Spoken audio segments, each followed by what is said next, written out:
Hi, this is Chastity. And Samantha, and we're going to be talking about the vulnerability stress adaptation model.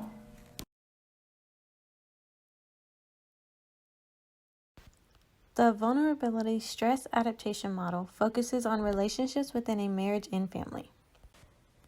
The model was first designed by Carney and Bradbury in 1995 to be able to predict the stability of marriages, but has since moved on to include the whole family.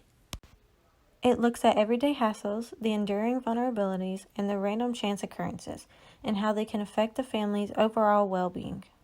Everyday hassles are considered to be irritating, demanding, or intrusive parts of the day that are a pain to get through, but you have to.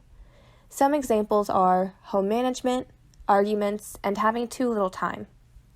Enduring vulnerabilities can be conceptualized as a mental illness, low self-esteem, or any other negative traits. The chance occurrences are the issues that don't happen as often, such as your car breaking down or even you winning the lottery.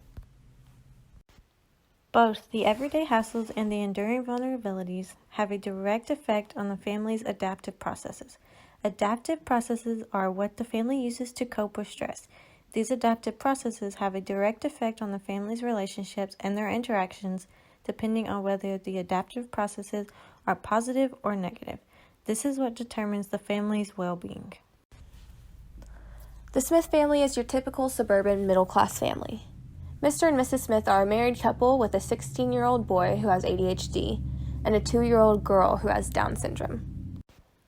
The family well-being overall is generally positive and they function well together. To manage stress, the mom and dad both have a glass of wine after work, and the son is involved in after-school sports, which he enjoys.